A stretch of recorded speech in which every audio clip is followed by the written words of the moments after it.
ভাই আমার বাসায় হচ্ছে আইপিএস সেট আপ আছে, তো এখন আমি যাচ্ছি সোলার সেট আপ করার জন্য। তাহলে কি আমার এই আইপিএসগুলো বিক্রি করে দিতে হবে? না, আজকে আমি আপনাদেরকে এমন একটা ট্রিক্স শিখাই দিব, তাহলে আপনারা আপনাদের বাসায় যদি পুরাতন আইপিএস কেনা থাকে, ব্যাটারি যদি থাকে, তাহলে আপনারা কীভাবে সোলারে কনভার্ট করবেন, ঠিক আছে? তো সম্পূর্ণ ভিডিও জুড়ে সাথেই থাকুন, তাহলে বিষয়টা স্টেপ বাই স্টেপ বুঝতে পারবেন। এখন আমি আপনাদেরকে একটা বিষয় বলে নেই, যারা হচ্ছে সোলার সেট আপ করে তাদের জন্য লাগে কি একটা সোলার প্যানেল, আর হাইব্রিড ইনভার্টার সেট আপ করলে তো কন্ট্রোলারের প্রয়োজন নাই, আর ব্যাটারি আর কেবল এগুলো হচ্ছে মূলত প্রয়োজন হয় আর কি। আর একটা হচ্ছে হাইব্রিড ইনভার্টার, ঠিক আছে, সোলার সেট আপের জন্য। আর যাদের আইপিএস আছে তারা করবেন কি, আপনাদের যেহেতু ব্যাটারি আছে, এর পরবর্তী আপনাদের যেহেতু আইপিএস আছে, তাহলে এগুলো প্রয়োজন নাই। আপনারা শুধুমাত্র সোলার প্যানেল নেবেন, ঠিক আছে? ভালো কোম্পানির ভালো মানের সোলার প্যানেল নেবেন আপনার অনুযায়ী, চাহিদা অনুযায়ী। আপনার যত ওয়াট দেওয়া দরকার অত ওয়াট চাহিদা অনুযায়ী আপনার ভালো মানের সোলার নেবেন। এর পরবর্তীতে আপনারা অবশ্যই একটা জিনিস মাথায় রাখবেন, শুধু কিন্তু সোলার প্যানেল নিলেই চলবে না ভালো কোম্পানির, আপনাদেরকে অবশ্যই ভালো মানের কেবল নিতে হবে।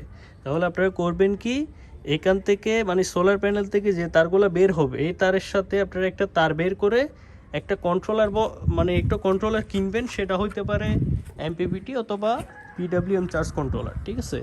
যেটাই নেন না কেন অবশ্যই ভালোভাবে নেবেন, তাহলে হচ্ছে আপনারা ভালো একটা সার্ভিস পাবেন আর কি। তো এখন আমি নিচে যাই, নিচে গিয়ে আপনাদেরকে একটু বিস্তারিত খুলে বলি। এই যে দেখতে পাচ্ছেন এখানে হচ্ছে সোলারের কেবল এসে আমার কন্ট্রোলারে যোগ হয়েছে। মনে করেন এটা হচ্ছে আপনার এমপিপিটি কন্ট্রোলার। আপনার হচ্ছে সোলারের তার এনে এমপিপিটিতে হচ্ছে প্লাসে প্লাস মাইনাসে মাইনাস সোলারের কন্ট্রোল মানে সেট আপ করবেন। এরপর আর দুইটা তার হচ্ছে ব্যাটারির জন্য রাখবেন, মানে এই দুইটা তারের কাজ হচ্ছে ব্যাটারিকে চার্জ করা।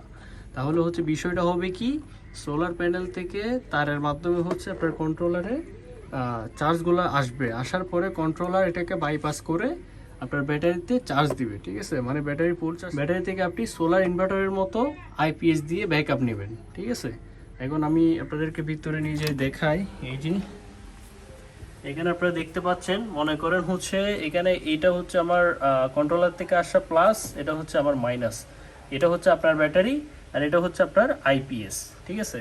তাহলে সোলার থেকে আপনার ব্যাটারিটা কন্ট্রোলারের মাধ্যমে চার্জ হচ্ছে, চার্জ হওয়ার পরে সাথে আপনার হচ্ছে ব্যাটারি চার্জ হচ্ছে, প্লাস হচ্ছে অতিরিক্ত ওয়াট যেটা আছে এটা হচ্ছে আপনার আইপিএস এর মাধ্যমে সারাদিন আপনি আপনার বাসায় লোড নিতে পারবেন, ঠিক আছে?